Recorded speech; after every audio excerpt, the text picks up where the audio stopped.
You're listening to an episode of the Abigail Pugh podcast with, you guessed it, Abigail Pugh.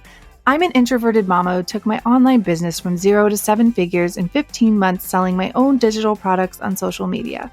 And guess what? I did it all with my 3-year-old daughter no less than 3 feet away from me at all times. Now I'm bringing you everything I've learned about building a wildly profitable online business that supports your life while allowing you to truly live it. Get ready for raw, honest conversations with entrepreneurs making thousands per month selling their own digital products and people just like you who ditch self-doubt to create the life they've always wanted. If you're ready to make more money, have more impact, and still have time for the things that matter most, you're in the right place. Grab your sneakers, head out on your hot girl walk, and let's dive in. Hello and welcome back to the podcast. I am slightly nervous for today's episode because I haven't done a solo episode in a hot minute, and I always kind of psych myself out of these because they are easy for me to blow off since it's just me recording, right? But we're here and I'm doing it because it goes live tomorrow. So here we go.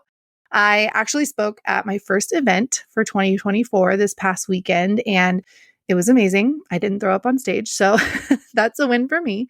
But I get so nervous for in-person events, and I almost always get like this raging migraine after from the tension and the stress that I just like work upon myself, right? It's great. It's lovely.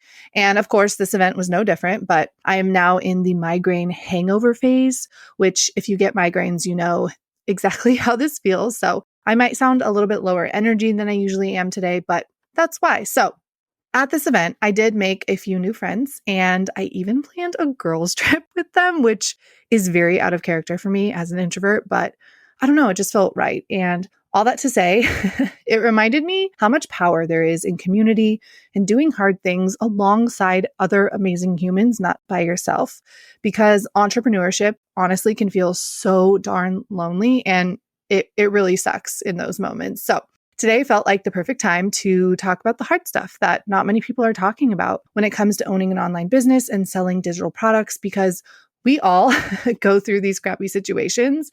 And I want you to know that you are not alone in them, right? So first one, I kind of mentioned it above, is loneliness, right?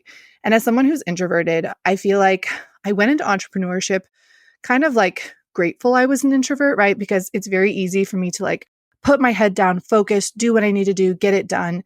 But the more years that I've been an entrepreneur, the more that the loneliness is kind of getting to me, right? Because I have my like childhood best friends, and not all of them are entrepreneurs. And it's like, it's kind of hard to understand what an entrepreneur is going through if you're not an entrepreneur. So it's been really hard for me to make friends, and we've moved several times. And I don't know, at this event this last weekend, it just reminded me how important like networking and making friends with people who are kind of going through what you are also going through is, it's just so helpful. And it makes me feel like I'm not totally alone in this. And they understand that if they text me and if I don't answer for 2 weeks, it doesn't mean I hate them. It just means that I'm in go time for my business and my brain doesn't have the capacity for more, right? Whereas someone who is maybe not an entrepreneur would think that I'm just like ghosting them and I don't want to be their friend. And I never want people to feel that. So this event, this networking event, I was so nervous for it. It was so much fun. And like I said, I planned a trip with some people that I met there, and I'm just really excited to kind of like foster those relationships and keep putting myself out there. So if you have the opportunity to go to an event or just like a networking night, anything where you can hang out with people who are in the phase of business that you are in and understand like your struggles that you are going through, I feel like it will help you so much. And you guys, I have something coming for this, which I'm so excited about. I can't give any more details yet because I'm still figuring out all the details and like nailing it down. But just know a community is coming because I think we all need this more than we think. So next thing this is one of my least favorite parts about being an online entrepreneur and selling digital products is chargebacks. Now, if you don't know what a chargeback is, you probably will soon enough if you sell digital products. It's basically where somebody buys your product and then, they're either unhappy with it or they didn't read the terms and conditions that said there's no refunds and they're mad. So then they go to the bank and they say, hey, I want to charge back on this. I want to say, hey, this was fraudulent, right? And it's so defeating to get those. And I have a very, very low percentage of chargebacks, which I'm so grateful for. And in a minute, I'll kind of talk to you about what I do to prevent them, but they suck. I'm not going to sugarcoat it, right? You get them, you see that notification, and it literally just makes your heart like sink, right? I feel like my heart like sinks into my stomach whenever I get them, and they totally suck.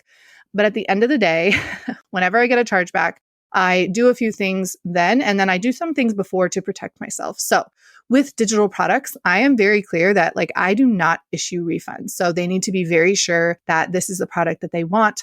I also have it in my terms and conditions that they have to check a box to agree with when they are checking out, right? That they agree not to put a chargeback and that they also agree that they understand that there are no refunds on this product, right? So those are some things that I do beforehand to kind of protect myself.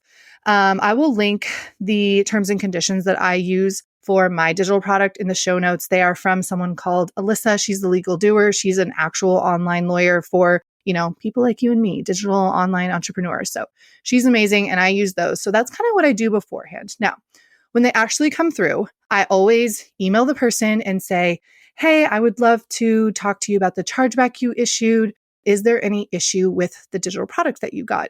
And you guys, probably about 50% of the time, there's been a miscommunication, right? It's happened several times now where it's like the spouse saw the charge, they didn't recognize it, and they put the charge back in. And like the wife is the one who bought it and the husband did the chargeback because he didn't recognize it. So always make sure you reach out to the person and make sure that they knowingly meant to issue that chargeback. Because like I said before, it's happened several times now where there was just a little bit of miscommunication on their part and it resolved really quickly. So chargebacks suck. They're going to happen. You really just want to make sure that you have your terms and conditions that are super solid. You have it clear on your sales page that you don't offer refunds, and then reach out to the person if you do get a chargeback and try to communicate with them. And most platforms will allow you to like submit evidence for these chargebacks. So always make sure you are doing that. If you use a Stan store, they submit it for you, but I still always submit as much as possible because I want to make sure that I win that with my bank and make sure that not a lot of chargebacks are happening in the future. Another thing you can really do is make sure that you're marketing in an ethical and honest way, right? Like don't promise the world if that's not what you're going to give them in your digital product, right? So chargebacks suck. They're going to happen. And that's how I handle them. Next, and I feel like this one is definitely more openly talked about now, but like the hurtful comments. And I'm not talking about the troll comments, right? Because I think there's a difference. Like there are sometimes comments from trolls that I get where I'm like, they're not following me. They have no idea who I am. Like I give them zero power over those. Like that's an immediate block, bless, and delete. But sometimes I get hurtful comments and it's not super often. Honestly, I'm not going to lie. I have the best community ever. And I feel like I've done a really good job of like attracting people that vibe with me. So I don't get them a lot, but every once in a while, someone will say something that is just so hurtful, right? And I know it's not true, but you go down this like spiral of what if it is true? What if I do suck? What if this product does suck? And I'm just going to tell you right now, the product doesn't suck. Most of the time, comments like that say more about the person that's saying them than they do about you, right? And I constantly have to remind myself of that. I always take into account what they say. Like if someone gives me bad feedback on something, I take it into account. I go look at the product. I make sure that like it delivers on what I say it does. But at the end of the day, like you can't make everyone happy and you're going to kill yourself trying if you think that you can make everyone happy on the internet. Like it's just not possible. So my motto for the hurtful comments, take them into account, look over the product, make sure, it's not a truthful comment because sometimes maybe there was a mistake. Maybe you didn't deliver fully on what you said you would. And use that to your advantage. Go make your product better or add to it. But at the end of the day, you have to realize that it's saying more about them than it is about you. Now, kind of piggybacking off of that one, harsh feedback from clients or students. This one literally sends me into like it's a black hole. I take them to heart so dearly. And it really sucks when people don't feel like your product delivers what you think it does. But again, the same thing here, like take their feedback, take it and apply it to what they said they either didn't like or didn't work for them. But then again, just know that like you aren't going to please everyone.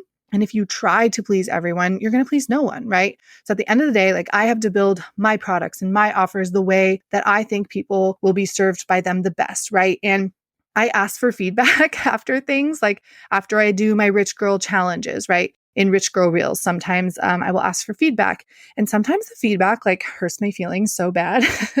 And I'm grateful they give it. I ask for it. I literally ask them for it. And it's not that it's like mean feedback.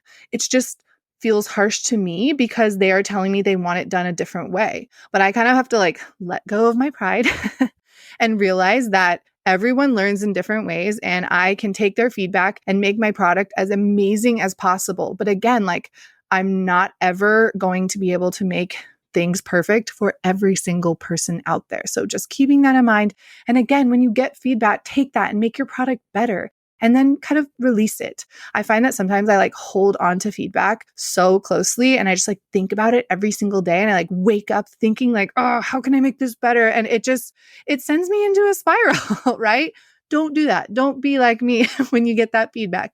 Take it, adjust your product and move on.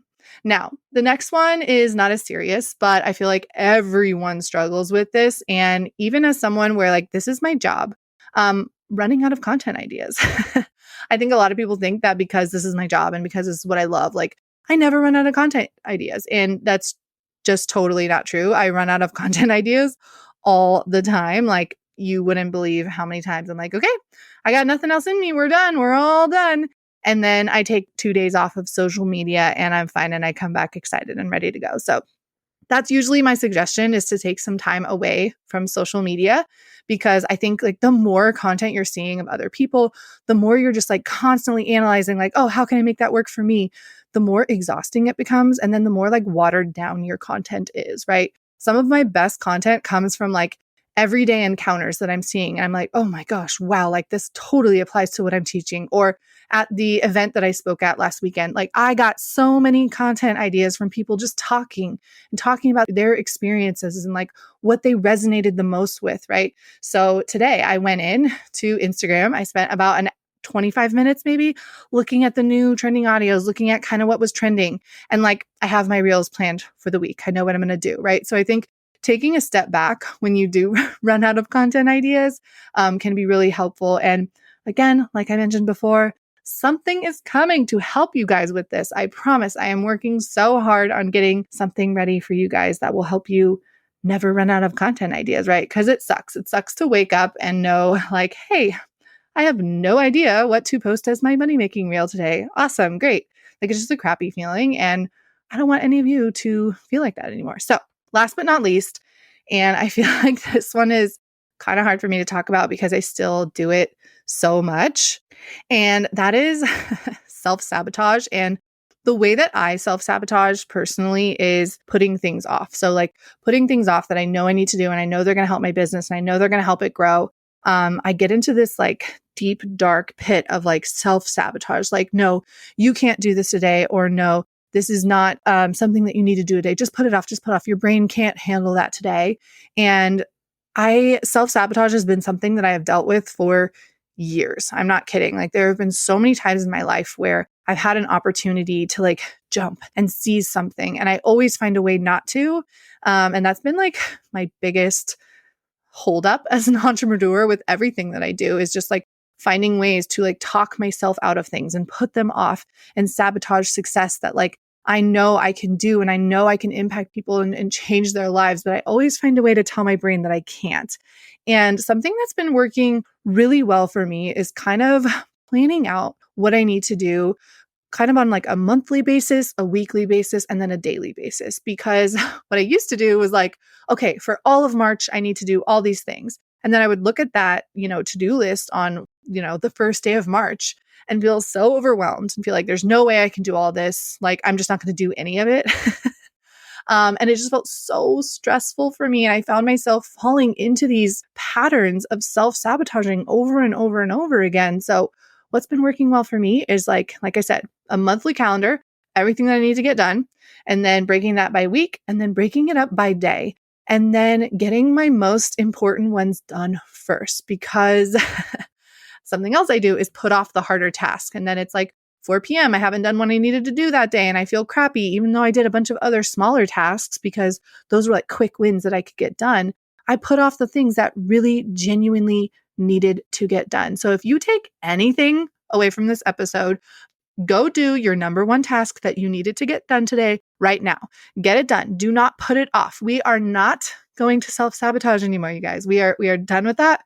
We are going to work ourselves out of that, and I am going to do it with you too, right? We're doing this. So you guys are amazing. I can't wait to see you next week. We have an amazing guest next week, and I will see you over on my Instagram stories. Thank you so much for hanging out with me today. If you learned anything from this episode, I would love it if you could share it over on your Instagram stories and tag me at Abigail Pugh. Until next time, love you, mean it.